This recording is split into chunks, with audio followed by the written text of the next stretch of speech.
Hi friends, welcome back to my channel Francy kitchen and vlogs. ఈరోజు మన వీడియోలో అరిసెల్ని ఏ విధంగా ప్రిపేర్ చేయాలో చాలా అంటే చాలా ఈజీ ప్రాసెస్లో చూపిస్తాను. అరిసెలు అంటే ఎవరికి ఇష్టం ఉండదు అనేది వారే ఉండరు కదా, చాలా అంటే చాలా ఇష్టంగా తింటూ ఉంటారు కదా. సంక్రాంతి ఎప్పుడు వస్తుందా, ఎప్పుడు చేసుకోవాలా అన్నట్టే ఉంటుంది కదా అందరికీ. చిన్నప్పుడు మనం ఎదురు చూస్తూ ఉండేవారం కదండి, సంక్రాంతి ఎప్పుడు వస్తుందో, పిండి వంటలు ఎప్పుడు చేసుకోవాలో. వంటల్లో ఒక రకమైన అరిసెల్ని ఏ విధంగా ప్రిపేర్ చేయాలో అమ్మమ్మ నానమ్మలు చేస్తూ ఉండేవారు కదండి. అలాంటి అరిసెలు పర్ఫెక్ట్గా రావాలి అంటే కప్పు మెజర్మెంట్తో, అలాగే ఏ బియ్యంతో చేస్తే అరిసెలు పర్ఫెక్ట్గా వస్తాయో, ఏ బెల్లం తీసుకుంటే అరిసెలు అనేవి టేస్టీగా వస్తాయో అది కూడా నేను చూపించబోతున్నాను. మనం అరిసెలు చేయడానికి ముందుగా బెల్లం అనేది అలాగే రైస్ అనేది కరెక్ట్గా ఉంటేనే మనకు అరిసెలు అనేటివి పర్ఫెక్ట్గా వస్తాయి. లేదంటే అరిసెలు అనేటివి అస్సలు బాగా రావండి. కాబట్టి పక్కాగా ఈ వీడియో ఖచ్చితంగా చూసి మీరు కూడా కప్ మెజర్మెంట్లో చూపిస్తున్నాను కాబట్టి తప్పకుండా ట్రై చేసి, కొత్త వారు కూడా ఈ ప్రాసెస్లో చేశారంటే పర్ఫెక్ట్గా అరిసెలు అనేవి కుదురుతాయండి. ఇక లేట్ చేయకుండా మనం అరిసెల్ని ఏ విధంగా ప్రిపేర్ చేయాలో చూపించబోతున్నాను. చూసేయండి. సబ్స్క్రైబ్ చేయని వారు ఉంటే సబ్స్క్రైబ్ చేసుకోండి. వీడియో మొత్తం స్కిప్ చేయకుండా చూసేయండి. ఇక లేట్ ఎందుకు, అరిసెల్ని ఏ విధంగా ప్రిపేర్ చేయాలో చూసేది. ఇక్కడ అరిసెల కోసం కప్ మెజర్మెంట్లో చూపిస్తున్నాను. ఒక కప్పు వరకు రైస్ని తీసుకోవాలి ఒక బౌల్లోకి. నేను ఇక్కడ నార్మల్ రైస్ కాకుండా రేషన్ రైస్ని తీసుకుంటున్నాను. రేషన్ రైస్ తీసుకుంటేనే అరిసెలు లాంటివి పర్ఫెక్ట్గా వస్తాయి. రేషన్ రైస్ తీసుకోవాలి 1 కప్ వరకు.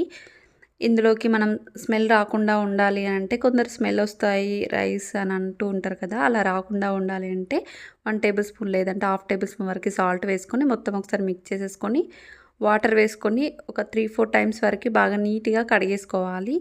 ఈ విధంగా కడిగేసిన రైస్ని ఇందులోకి రైస్ మొత్తం మునిగేంత వరకు వాటర్ని వేసుకొని మూత పెట్టేసుకొని ఒక 3 అవర్స్ నానబెట్టుకుంటే సరిపోతుంది. కొందరు ఓవర్ నైట్ నానబెట్టాలి అంటూ ఉంటారు. అలా ఏం అవసరం లేదండి. ఓన్లీ 3 అవర్స్ వరకు నానబెట్టుకున్న అరిసెలు అనేవి పర్ఫెక్ట్గా వస్తాయి.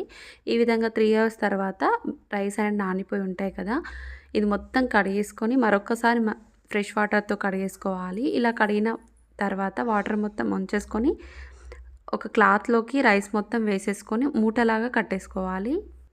ఈ విధంగా రైస్ వేసుకొని మూటలాగా చుట్టేసుకొని ఈ విధంగా టైట్గా వేసేసుకొని అలాగే ఉంచేసుకోవాలి. ఇలా ఉంచుకోవడం వల్ల వాటర్ అనేటివి ఫిల్టర్ అయిపోతాయి.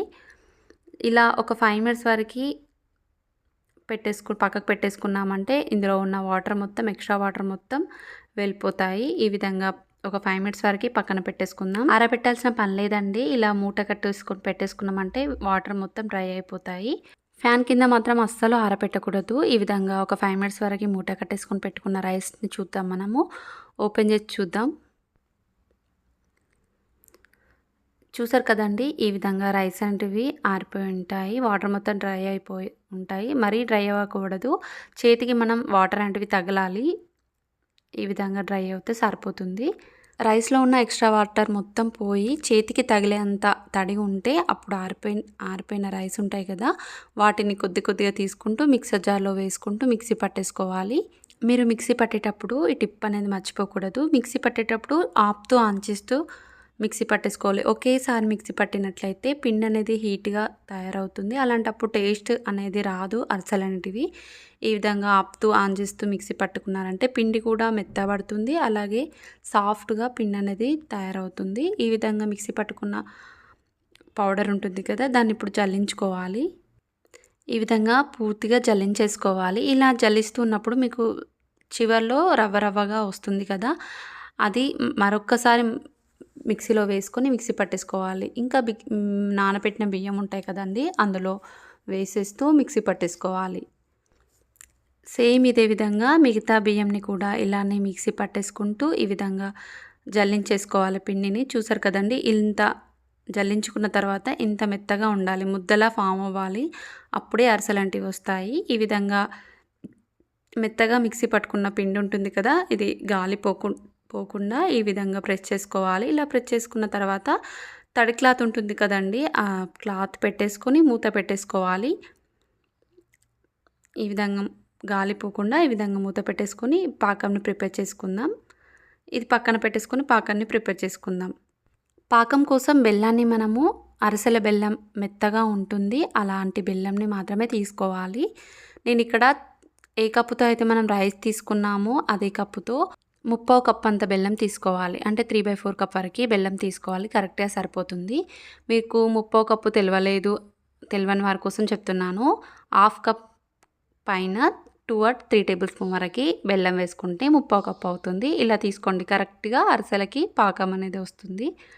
1 కప్పు రైస్ తీసుకున్నాం కదా, ముప్పావు కప్పు బెల్లం తీసుకోండి. అలాగే హాఫ్ కప్‌లో సగం పావు కప్పు వరకి వాటర్‌ని వేసుకున్నారంటే కరెక్ట్‌గా సరిపోతుంది. మంట మీడియం ఫ్లేమ్‌లో పెట్టుకొని బెల్లం మొత్తం కరిగేంత వరకి ఉడికించేసుకోవాలి. ఈ విధంగా మరిగించుకోవాలి.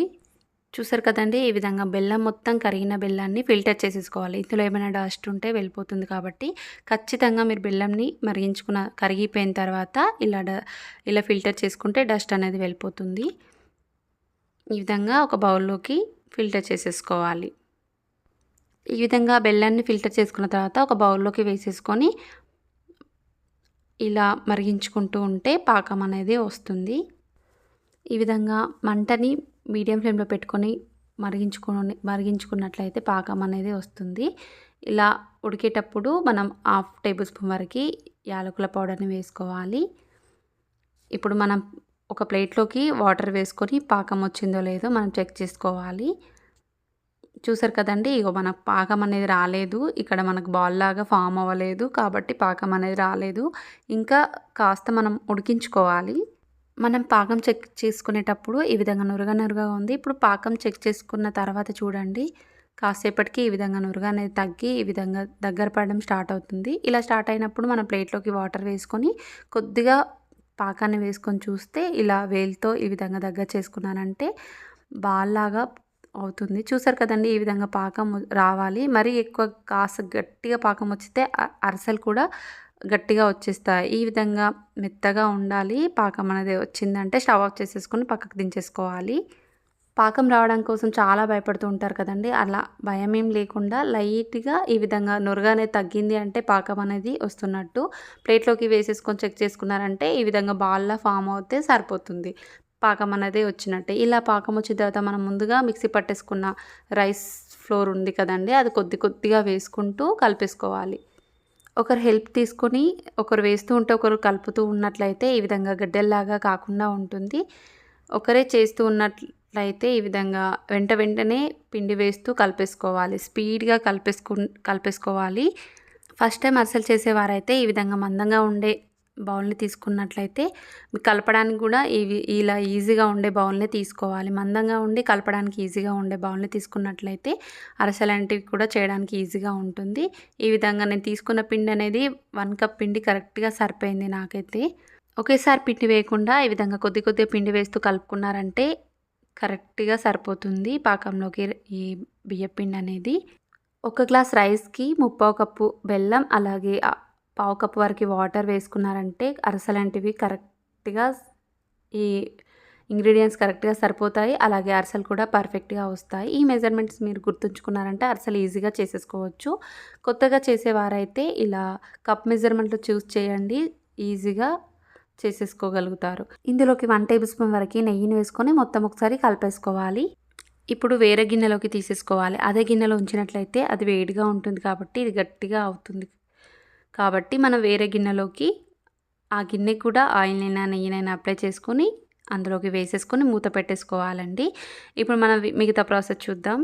మనం ఇప్పుడు అరిసెలు చేసుకోవడానికి ఆయిల్ కవర్ ఉంటుంది కదండీ! ఆయిల్ కవర్‌ని నేను ఇక్కడ 4 పీసెస్‌గా కట్ చేసుకున్నాను. దానికి డైరెక్ట్‌గా ఆయిల్ అనేది ఉంటుంది కాబట్టి నేను అక్కడ ఆయిల్‌ని అప్లై చేయట్లేదు. ఇలా కొద్దిగా తీసుకుంటూ ఇలా రౌండ్ షేప్‌లో అరిసెల్లాగా ప్రెస్ చేసేసుకోవాలి. అరిసెలు చేసేటప్పుడు ఎక్కువగా మందంగా చేయకూడదు. అలాగే పల్చగా చేశారంటే అరిసెలంటివి గట్టిగా వచ్చేస్తాయి కాబట్టి నేను చూపించే విధంగా అరిసెలని ఈ విధంగా ప్రిపేర్ చేసేసుకోవాలి. స్టవ్ ఆన్ చేసి ప్యాన్ పెట్టుకోవాలి. డీప్ ఫ్రైకి సరిపడంత ఆయిల్ వేసుకొని హీట్ చేసుకోవాలి. హీట్ అయిందో లేదో చూద్దాం మనం. అరిసెల్ని కొద్దిగా పిండిని తీసుకొని ఈ విధంగా అరిసెల్లాగా ప్రిపేర్ చేసుకొని వేశారంటే ఈ విధంగా పొంగుతూ వచ్చిందంటే ఆయిల్ అనేది హీట్ ఎక్కినట్టు. చూసారు కదండీ! నేను ఇక్కడ స్మాల్ అరిసెని వేసి చూసాను. ఈ విధంగా ఎంత పర్ఫెక్ట్‌గా ఈజీగా చేసేసుకున్నామో సేమ్ ఇదే విధంగా అరిసెని మనం ఆల్రెడీ చేసుకున్నాం కదండీ! ఆ అరిసెని ఇందులో వేసేసుకొని ఈ విధంగా మీడియం ఫ్లేమ్‌లో ఫ్రై చేసుకోవాలి. ఇలా ప్రెస్ చేసుకోవాలి. ఇలా గట్టిగా ప్రెస్ చేయకూడదు. లైట్‌గా ప్రెస్ చేసుకున్నారంటే ఆయిల్ అనేది వెళ్ళిపోతుంది. గట్టిగా ప్రెస్ చేస్తే ఇందులో ఉన్న పిండి మొత్తం బయటకొచ్చేస్తుంది. చూసారు కదండీ! అరిసెలంటే చాలా ఈజీగా చేసేసుకున్నాను. ఇలా ప్రెస్ చేసేటప్పుడు కూడా జాగ్రత్తగా చూసుకోవాలి. మనం ఎలా ప్రెస్ చేస్తున్నాం అన్నది. లైట్‌గా ప్రెస్ చేశారంటే ఆయిల్ అనేది బయటకి వెళ్ళిపోయి పర్ఫెక్ట్‌గా వస్తుంది. మీరు గట్టిగా ప్రెస్ చేస్తే పిండి అనేది బయటకొస్తుంది. అలాగే అరిసెలు కూడా గట్టిగా అవుతాయి. కాబట్టి మీరు ప్రెస్ చేసేటప్పుడు లైట్‌గా ప్రెస్ చేసుకోవాలి. సేమ్ ఇదే విధంగా మిగతా అరిసెల పిండి ఉంది కదండీ! ఇలానే చేసేసుకోండి. చాలా అంటే చాలా ఈజీగా చేసేసుకోవచ్చు. ఇవి 1 మంత్ వరకు స్టోర్ చేసుకోవచ్చు. మీరు ఈ విధంగా లైట్‌గా ప్రెస్ చేస్తూ పక్కన పెట్టేసుకున్నారంటే ఇవి డైలీ మెత్తబడడం స్టార్ట్ అవుతుంది అరిసెలంటివి. చాలా బాగా మెత్తగా వస్తాయి. చూసారు కదండీ! అరిసెలని ఏ విధంగా ప్రిపేర్ చేశానో. మీరు కూడా నా స్టైల్‌లో ఒకసారి ట్రై చేసి మీకెలా కుదిరిందో కామెంట్ బాక్స్‌లో తెలియజేయండి. మరిన్ని రెసిపీస్ కోసం మా ఛానల్ డిస్క్రిప్షన్‌లో లింక్ పెడతాను. ప్రెస్ చేసి చూసేయండి. మా ఛానల్ నచ్చితే తప్పకుండా మీ ఫ్రెండ్స్‌కి, మీ రిలేటివ్స్‌కి షేర్ చేయండి. సబ్స్క్రైబ్ చేయని వారుంటే సబ్స్క్రైబ్ చేసుకోండి. పక్కన ఉన్న బెల్‌ని యాక్టివేట్ చేసుకున్నారంటే నేను పెట్టే ప్రతి నోటిఫికేషన్ మీకు ముందొస్తుంది. Thank you for watching. Bye friends.